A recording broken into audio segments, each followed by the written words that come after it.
Georgia, Jordan Hill is joining us from Dogs 24/7.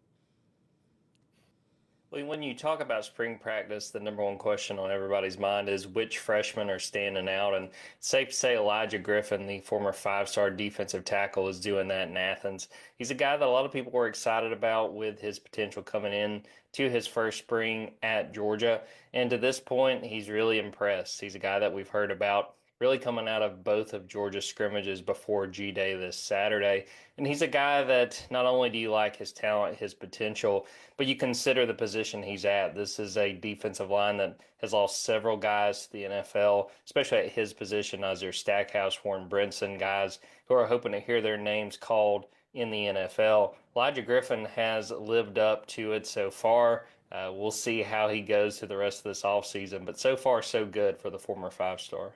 Let's welcome in national college football analyst Brandon Marcello to join the spring conversation.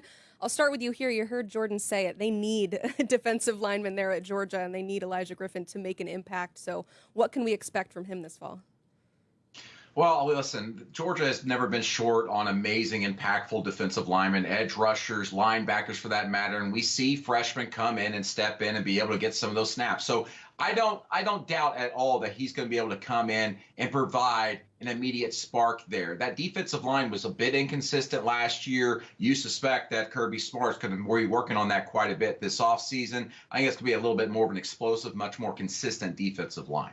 Yeah, I'm never, ever going to be worried about Georgia and defense. With Glenn Shubin and Kirby Smart over there, they're going to have a good defensive plan all the time.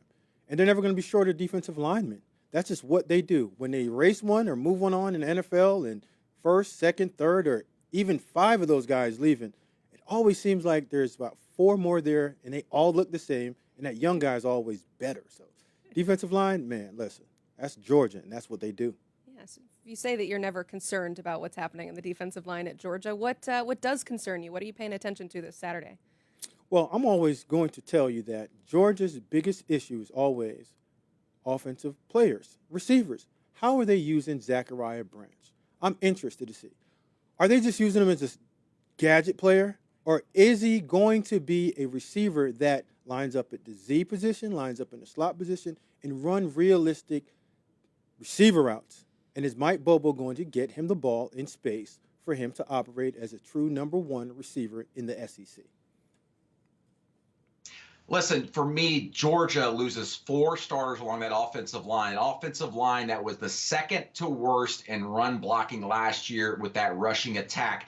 That worries me. But they should be better this season. They've got some guys coming back that have some experience like Ernest Green, but they need to step up. These are guys that have had handfuls of starts, 3 to 4 players that are probably going to be thrust into starting spots. Now, everybody's going to be wondering about the receivers. As you mentioned, they've upgraded there. I don't think there's any doubt on paper they've upgraded. They should be better at receiver. At quarterback, I'm not worried about Gunnar Stockton. He's a gamer. We saw him in 2 games late last season. I thought he's performed very well. He's going to do fine there. But the key to Georgia's success this fall is going to be that offensive line. They were terrible in run blocking last year, and that's why Georgia was unable to get deep into the college football playoff.